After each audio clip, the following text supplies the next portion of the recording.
Jepe 4. Ndërrime, transformime nuk janë slogane për fakte të përditshme. Në një Europë që po rimendon arkitekturën e saj të sigurisë dhe ekonomisë, vendi ynë qëndron si një shtyllë stabiliteti, një partner i besueshëm dhe një ekonomi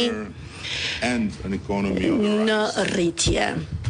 Ndërkohë që pagat po rriten dhe industria ushtarake po rilind dhe po fillon me disa hapa shumë të mirë.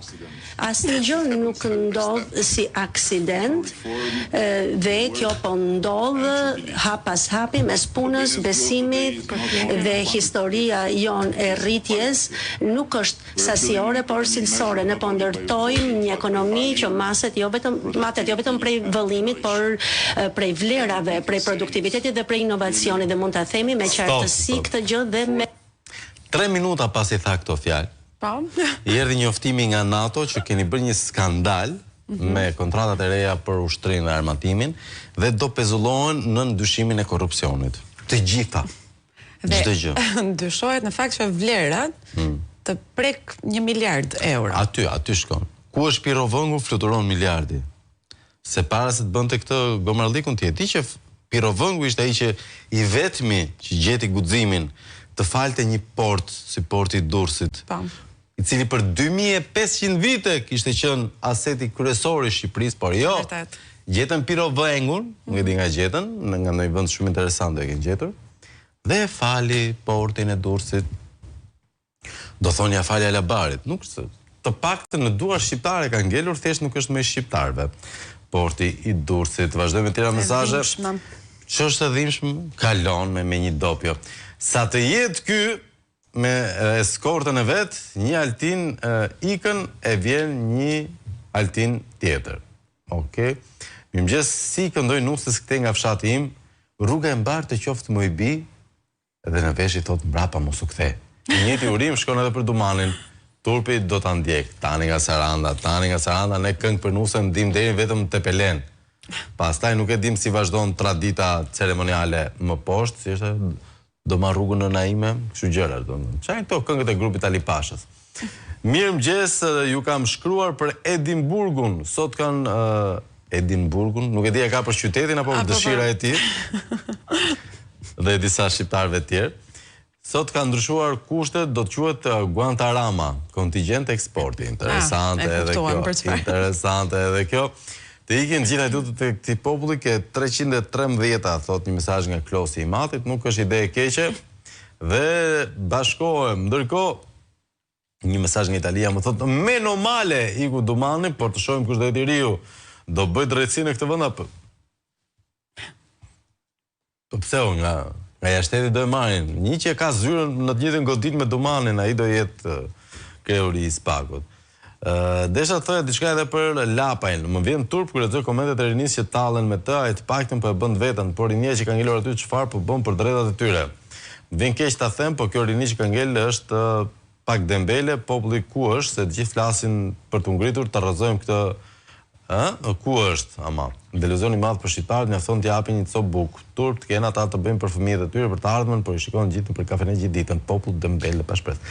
Unë nuk e di, po ajo që di është që në analizën time një pjesë e shqiptarëve për te shtyllës kurrizore, dinjitetit kanë shitur një gjë që ishte e pamenduar si e shitshme.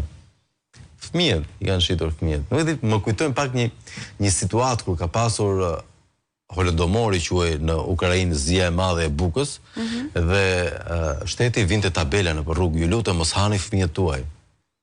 Ndoshta na duhen dhe neve ca tabela, se ju lutem kujdesuni për fëmijët tuaj. Se për shembull, me nivelin e sigurisë në shkolla, duhet kishte pasur një reagim. Shumë e vërtet. Ose larg qoftë me nivelin e cilësisë për shembull në shkolla. Të këtyre shkollave dhe të arsimit. Ndoshta mund të kishte thënë prito se për çfarë paguajmë taksat. Ose me nivelin e shëndetësisë, larg qoftë ata që rrinë me orë të tëra në radhë ke pediatria, por nuk kam parë në një tankor. Shumë e vërtet, dhe nëse në të gjitha këto hallka do të shkonte çdo gjë siç duaj, ndoshta edhe nxitja e mendimit kritik, edhe kjo mungesa e aktivizimit të rinis, ndoshta do të ishte inekzistente ose fare pranë. Po nesër rëndësika që ne kemi një kontratë me ca shokët e Ramës në Izrael, se kemi as me shtetin e Izraelit, po me njerëz specifik. Po sigurisht. Dhe pas telefonatës do e shohim pak se si sa krenar ishte për këtë kontratën.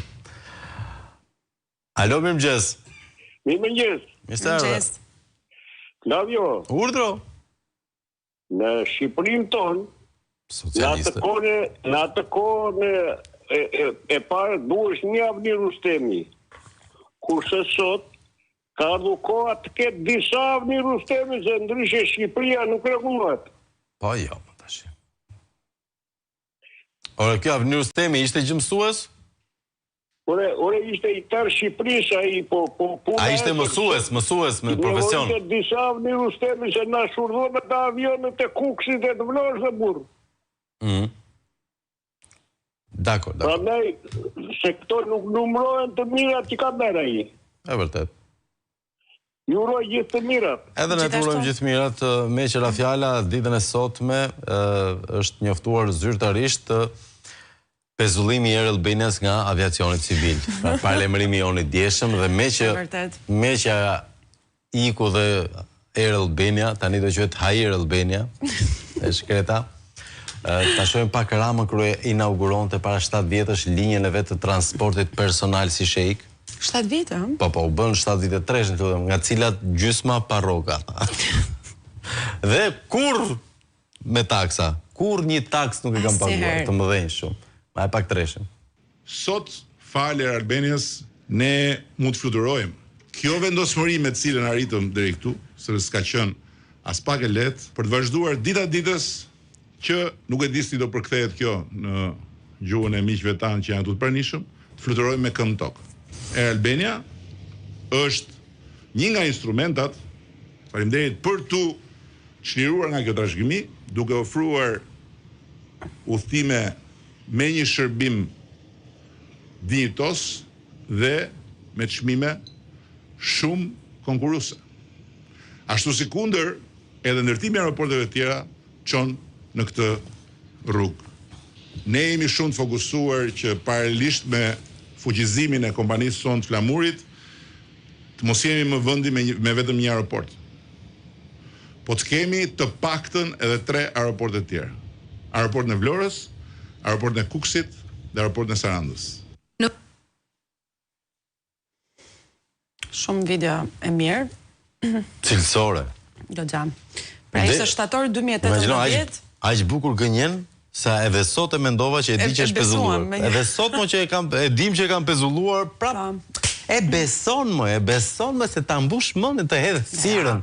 Të hedh thirrën. Atë që ka. Etos, patos. Po në fakt situata në dhjetor 2025 edhe në aeroportet e tjera ishte Kuksi është kthyer kështu, e përdorin kuksianët për të shtruar patatet mbasi i korrin. Të paktën po hyn në punë për diçka. E kanë për tharje dhe pastrim. Në Vlorë ndërkohë ishte zhytur në ujë. Në Vlorë përdorin për kripore të shtruar me asfalt. Që mos të shkoj kripa dëm. Kemi nevojë për atë. Na duhet ujë. Jo. Në ujë akoma jo, në ujë nuk e meritoni. Siç thoshte edhe Noli te Mojsiu në mal.